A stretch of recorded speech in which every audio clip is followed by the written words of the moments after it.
Hello बच्चों, चलिए प्रश्न को देखते हैं। प्रश्न है हमारे पास, यदि a सदिश का b सदिश के साथ सदिश गुणनफल बराबर है a सदिश का c सदिश के साथ सदिश गुणनफल के, तो सिद्ध कीजिए कि b सदिश माइनस c सदिश और a सदिश एक दूसरे के समांतर सदिश हैं, जबकि a सदिश शून्य सदिश के बराबर नहीं है और b सदिश c सदिश के बराबर नहीं है।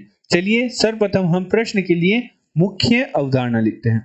मुख्य अवधारणा, तो हमारे प्रश्न के लिए मुख्य अवधारणा होगी किन्हीं दो सदिशों का सदिश गुणन।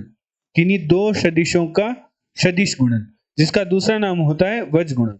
उदाहरण के तौर पर मान लीजिए हमारे पास दो सदिश है, एक सदिश है p सदिश और एक सदिश है q सदिश, और इन दोनों सदिशों के मध्य कोण है हमारे पास थीटा।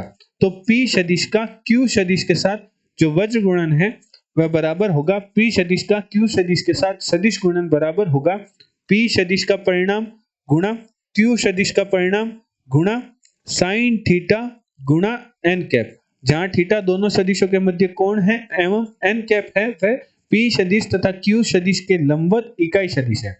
यदि p सदिश का q सदिश के साथ वज्र गुणन का मान या सदिश गुणन का मान शून्य तभी संभव होगा जब हमारी पहली स्थिति में p सदिश का परिणाम एवं या तो p सदिश का परिणाम शून्य हो या q सदिश का परिणाम शून्य हो, या दूसरी स्थिति में हम देख सकते हैं कि या हमारे पास जो साइन थीटा है उसका मान शून्य हो। साइन थीटा का मान शून्य तभी संभव हो सकता है जब थीटा का मान 0 हो या 180 हो।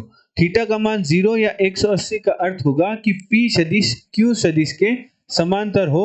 यदि p सदिश q सदिश के समांतर है तब हमारे पास साइन थीटा का मान शून्य होगा, तब हमारे पास वज्र गुणन का मान शून्य प्राप्त होगा।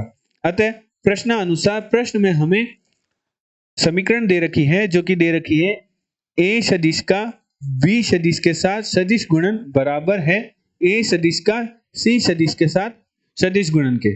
तो जो हमारे दाएं पक्ष में है उसे हम बाएं पक्ष में ले आते हैं, तो हमारे पास बनेगा a सदिश का b सदिश के साथ सदिश गुणन माइनस a सदिश का c सदिश के साथ सदिश गुणन बराबर 0।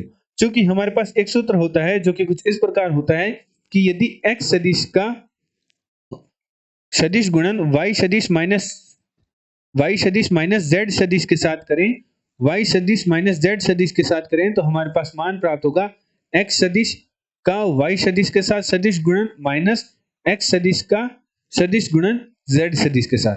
तो हम a सदिश का b सदिश के साथ सदिश गुणन माइनस a सदिश का c सदिश के साथ जो सदिश गुणन है उसे हम लिख सकते हैं a सदिश का सदिश गुणन b सदिश माइनस c सदिश बराबर 0 के। तो हमने मुख्य अवधारणा में देखा था कि इन्हीं दो सदिशों का जो सदिश गुणन है वह तभी संभव हो सकता है जब हमारी पहली स्थिति हो कि a सदिश के परिणाम का मान शून्य हो या b सदिश माइनस c सदिश के परिणाम का मान हमारे पास शून्य हो, या हमारे पास तीसरी स्थिति होगी, मान ले कि हम a सदिश और b सदिश माइनस c सदिश के मध्य कोण है वह थीटा है, अर्थात जो साइन थीटा का मान है वह शून्य हो। तो चूंकि प्रश्न में हमें दे रखा है, प्रश्न में हमें दिया है कि a सदिश का मान शून्य नहीं हो सकता है, a सदिश शून्य सदिश के बराबर नहीं है, तो हमारी जो प्रथम स्थिति है वह संभव नहीं होगी। एवं प्रश्न में हमें दे रखा है, ये हमें प्रश्न में दे रखा है, एवं प्रश्न में हमें दूसरी स्थिति दे रखी है कि b सदिश बराबर नहीं है c सदिश के, तो b सदिश का माइनस c सदिश का परिणाम है वह शून्य सदिश के बराबर नहीं होगा, तो हमारी द्वितीय स्थिति भी संभव नहीं है। तो हमारी तृतीय स्थिति बची साइन थीटा का मान शून्य के बराबर होगा। अर्थात इसका अर्थ यह हुआ कि जो a सदिश है वह समांतर है b सदिश माइनस c सदिश के। अतः मुख्य अवधारणा से हम कह सकते हैं कि जो a सदिश है वह समांतर है b सदिश माइनस c सदिश के। अतः हमने मुख्य अवधारणा की सहायता से यह सिद्ध कर दिया है कि a सदिश b सदिश माइनस c सदिश से प्राप्त होने वाले सदिश के समांतर सदिश है। आशा करते हैं आपको प्रश्न का समझ आया होगा। धन्यवाद।